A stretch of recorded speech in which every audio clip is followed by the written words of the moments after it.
Well, hello, Facebook people. How you doing today? Oh, it's exciting. Seriously, I am. I'm excited because Dr. Clark is a wealth of knowledge. Do we have shortcomings? Yes. But the wealth of knowledge we have that he has, you're usually over here, over there. Okay. It doesn't matter. But let me tell you something.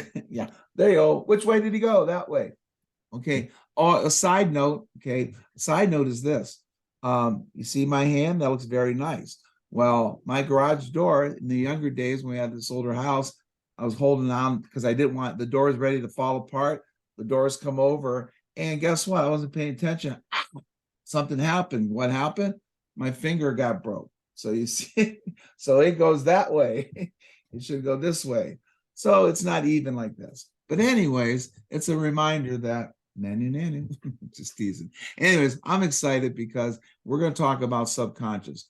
Honestly, in the last 10 years, I've learned so much about the subconscious. It blows me away. And so you see behind me, there's a graph and it says about reflect. The first step in restoring, good health to your mental capacity is to reflect. And how far do we reflect, Doc? All the way back to conception, basically. That's when our subconscious mind begins to be programmed. And the younger we are, the more we are a sponge. But we create this behavior. So, whatever language your mother was speaking while she was pregnant with you is probably the language you speak today. That's what you pick up on because you're hearing that. But you're also hearing all the positive and negative that's going on in her life, and maybe there's some conflicts that she's having that can be affected in utero. But from the time we're born until about age 5, we're really just sponges, and we don't usually have a conscious memory of anything prior to age 5. We might have little fleeting glimpses, but nothing in detail. And so during that time is when we are really becoming who we are, and we're programming our subconscious mind. So we have the conscious mind and the subconscious mind. And some people call it the conscious brain, subconscious brain, but there's no scientific evidence where the mind exists. The mind is just throughout this neural net that we have, and our emotions are tied into that programming, the paradigm that we develop. So our subconscious mind is just like a sponge, and it absorbs everything.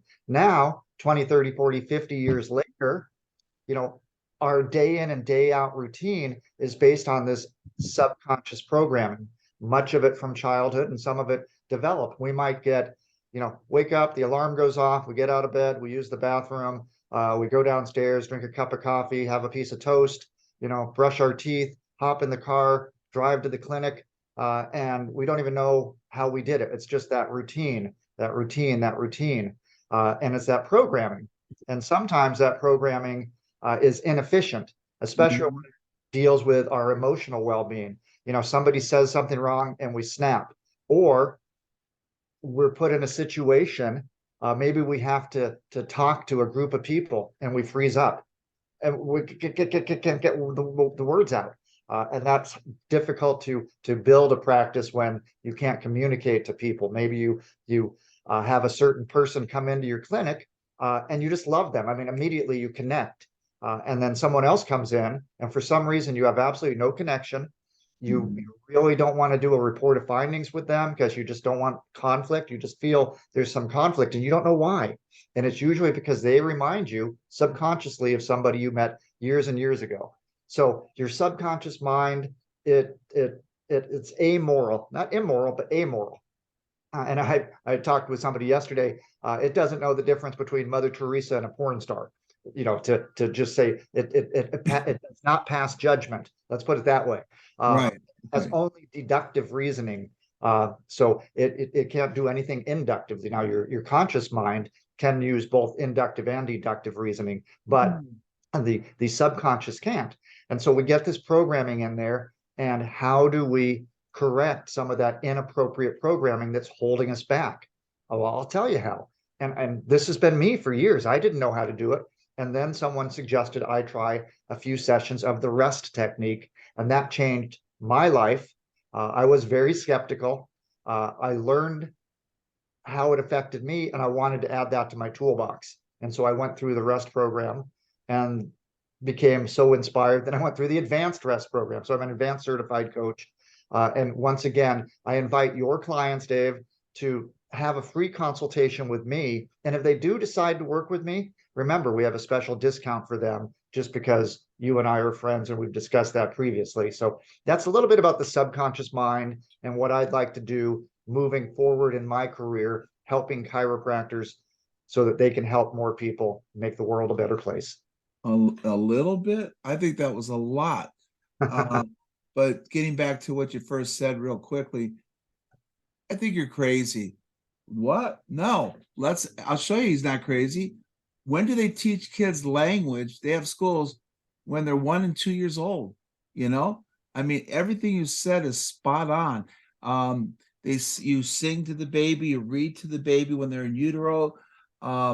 Yeah, you're right. It absorbs like a sponge. So they Have a absorb the positive multilingual and negative. household when the baby's, when the child is very young, they'll learn all those different languages and they won't think anything of it. They're not like, whoa, I'm learning French and Spanish and English all at the same time. It just happens, where Wow.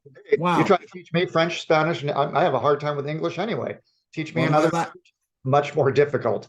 my last name, I found out my grandfather was French Canadian, is Major instead of Major. Sounds better. And last thing, real quick, 2 things. See above me, it says restore. Watch what happened. My mind thinks this way. Rest technique, rest. I know it doesn't have them there. And if you break it down, or E, E. So you either do the rest program or you keep living in that mucky. Hey, I'm just not a pretty face. I got a brain. But listen, I'm telling you what, you that listen, this is powerful stuff.